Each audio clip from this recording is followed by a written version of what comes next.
খাসির চর্বি দিয়ে আলুর দম একটি রাজকীয় পদ। আর মানুষের জীবনে নিত্য প্রয়োজনীয় তরকারিই হচ্ছে আলু। সত্যি বলতে আলু যে আমাদের জীবনে কি সেটা বলে বোঝানো যাবে না। আলুর দম তো আমরা প্রায়ই খেয়ে থাকি। আলুর দমে এই খাসির চর্বির ব্যবহার খাদ্যকে অনেক বেশি সুস্বাদু করে তোলে। চলো তাহলে রেসিপিটি দেখে নেওয়া যাক।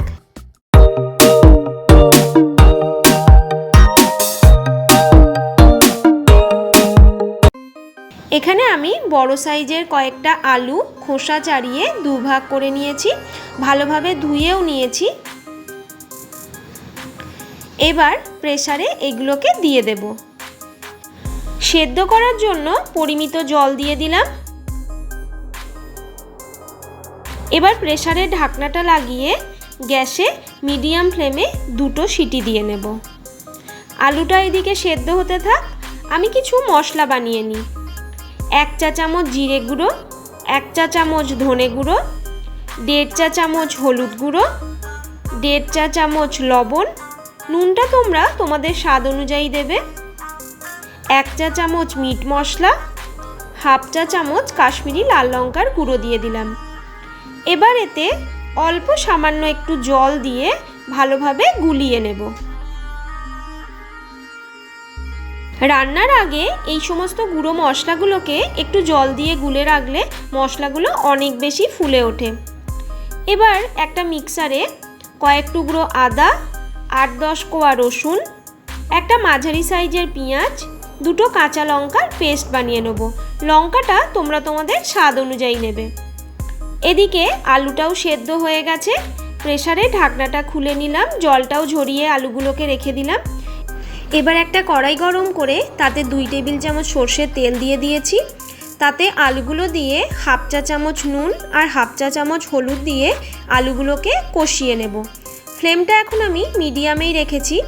আলুগুলো যেহেতু আগে থেকেই সেদ্ধ করা আছে সেজন্য খুব বেশি ভাজার দরকার নেই, হালকা একটু ভাজা ভাজা হলেই আলুগুলোকে তুলে নেব। এবার এতে 3 টেবিল চামচ মতো সাদা তেল দিয়ে দিলাম। ফোড়নের জন্য 1 চা চামচ গোটা জিরে আর একটা তেজপাতা দিয়ে দিলাম। এবার এতে মাঝারি সাইজের একটা পেঁয়াজ কুচি আর একটা মাঝারি টমেটো কুচি করে এর মধ্যে দিয়ে হালকা ভাজতে থাকবো। পেঁয়াজ আর টমেটো একটু নরম হয়ে এলেই তাতে যে মশলাটা গুলে রেখেছিলাম দিয়ে দিলাম। মশলার বাটি ধোয়া জলটাও দিয়ে দিলাম। এবার মশলাটাকে খুব ভালোভাবে কষিয়ে নেব। মশলাটা থেকে তেল ছাড়তে শুরু করেছে, দেখো মশলাটা মোটামুটি ভালোভাবেই কষানো হয়ে গেছে। এখন এতে আদা, রসুন, পেঁয়াজ আর কাঁচা লঙ্কার যে পেস্ট বানিয়েছিলাম সেটা দিয়ে দিলাম। এই মশলাটাও খুব ভালোভাবে কষিয়ে নিতে হবে। মশলাটা প্রায় 5 মিনিট ধরে মিডিয়াম ফ্লেমে আমি কষিয়ে নিলাম। এখানে আমি 150 গ্রাম খাসির চর্বি নিয়ে নিয়েছি, খুব ভালোভাবে ধুয়ে রেখেছিলাম, এখানে দিয়ে দিলাম। এখন খাসির চর্বিটা খুব ভালোভাবে মশলার সাথে কষিয়ে নিতে হবে।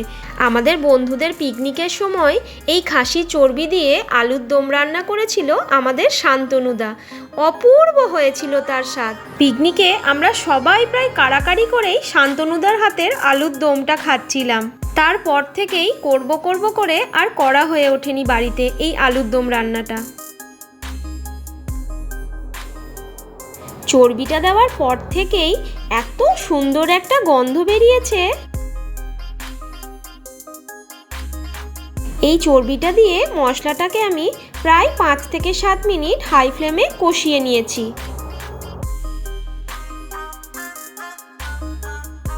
এখন এই আলুগুলোকে এর মধ্যে দিয়ে দেব। আলুগুলোকেও খুব ভালোভাবে একসাথে কষিয়ে নেব যাতে মশলাটা আর চর্বির গন্ধটা আলুর মধ্যে খুব ভালোভাবে ঢুকে যায়। দেখো মশলাটা থেকে তেল ছাড়তে শুরু করেছে আর খুব ভালোভাবে কষানো হয়ে গেছে। এখন এতে মেজারিং কাপে 3 কাপ গরম জল দিয়ে দেব। এখানে গরম জলটাই ব্যবহার করতে হবে, তাহলে টেস্টটা ঠিকঠাক থাকবে। জলটা দেওয়ার পর একটু নাড়াচাড়া করে নিলাম। এখন এতে 1/2 চা চামচ চিনি দিয়ে দিলাম, 1/2 চা চামচ গরম মশলা গুঁড়ো দিয়ে দিলাম আর অল্প একটু কেশরি মেথি দিয়ে দিলাম। সব কিছুকে একটু নাড়াচাড়া করে নিলাম। এখন ঢাকনা দিয়ে এটাকে প্রায় 5 থেকে 7 মিনিট হাই ফ্লেমে ফুটিয়ে নেব, যাতে এই রান্নাতে চর্বির কোনো কাঁচা গন্ধ না থাকে। প্রায় 5 থেকে 7 মিনিট পর দেখো জলটা কতটা মরে গেছে, আলুর দমটাও খুব ভালোভাবে রান্না হয়ে গেছে। আরও কিছুক্ষণ এভাবে ফুটিয়ে নেব। তেজপাতাটার আর কোনো দরকার নেই, তুলে ফেলে দিলাম। একটু টেস্ট করে দেখে নেব নুন মিষ্টি সব কিছু ঠিকঠাক আছে কিনা। এখন এটা ঢাকনা দিয়ে গ্যাসের ফ্লেমটাকে অফ করে দেব। গ্যাসের ফ্লেমটা অফ করে প্রায় 5 থেকে 7 মিনিট মতো এভাবেই রেখে দিয়েছিলাম। 5 থেকে 7 মিনিট পর ঢাকনাটা খুলে দেখো আলুর দমটা কতটা লোভনীয় হয়েছে, খেতেও কিন্তু দুর্দান্ত হয়েছিল।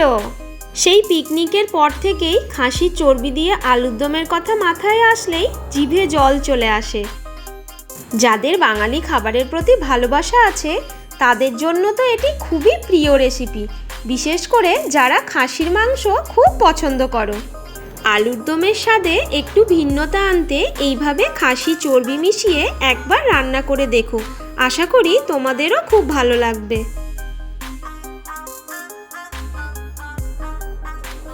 খাসি চর্বি দিয়ে আলুর দম রেসিপিটি তোমাদের কেমন লাগলো অবশ্যই আমায় কমেন্ট করে জানিও। যদি ভালো লেগে থাকে একটা লাইক করে দিও, আর তোমাদের বন্ধুবান্ধব আত্মীয় স্বজনদের মধ্যে অনেক অনেক শেয়ার করো। আমার চ্যানেলটাকে সাবস্ক্রাইব করে আমার পাশে থেকো।